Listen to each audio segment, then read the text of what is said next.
Welcome back to part 2 of this series on habits.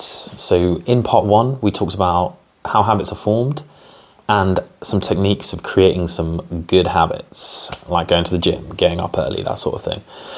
So today we're back and we're going to be talking about how to break those bad habits. We've all got bad habits, me included, and we all want to break them. So watch this video and we can find out some techniques for you to break those bad habits. So how do we do that? We're going to give you 5. So the first one is you want to make all of your cues, or as many as possible, invisible. So for example, if you're someone who every time they get a notification, they're on their phone and they're doom scrolling for like 10 minutes to 2 hours. Yeah, 2 hours, some people, I know. I mean, I've done it too. It's fucking ridiculous. Then what a good thing to do is to turn off your notifications and keep your phone away from you. You can keep some of the notifications on for important things like phone calls, WhatsApps, messages, Everfit as well. And that will help you to just not engage in that behavior. Number 2 is you want to make bad habits unappealing. So inherently, these habits are going to be appealing. That's why you do them. You know, that's why you eat sweets. That's why you drink alcohol, whatever.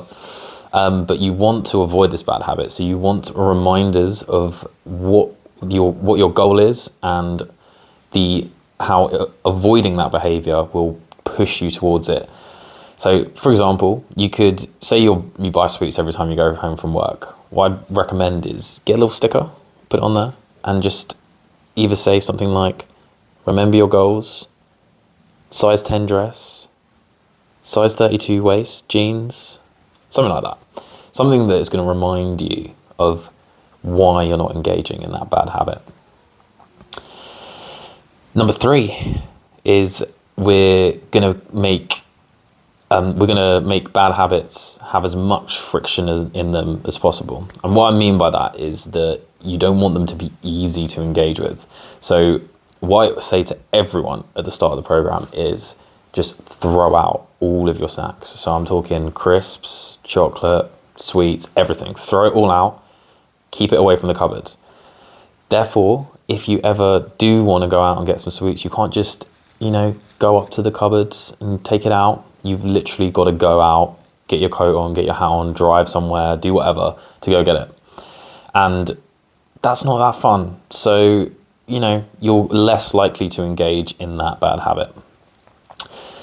Number 4 is the 2-minute rule reversed. So what we're going to do with this one is every time you get a craving, you want to engage in something that you enjoy doing that isn't destructive for 2 minutes while that craving overcomes you.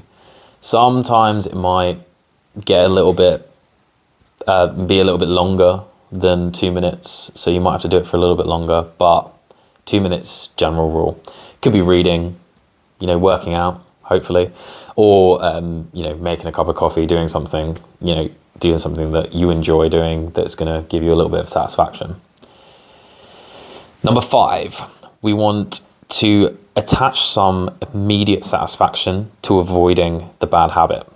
So, for example, every day that you avoid your bad habit, say, I don't know, you're eating a share box of Maltesers every day and you avoided it for a day, then you want to make sure that you will reward yourself for that. So that could be watching your favorite TV show.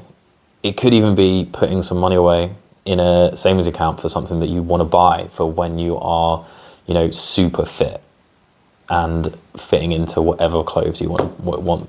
So, okay, so they are the 5 ways of avoiding bad habits. This is it for the mini-series. I've also put this all in a document, so it's easy for you to access and read. What I want you to do this week is set yourself a goal to use some of these techniques to build yourself one good habit and destroy one of those bad habits, or at least work some way to destroying a bad habit. Thank you and good luck.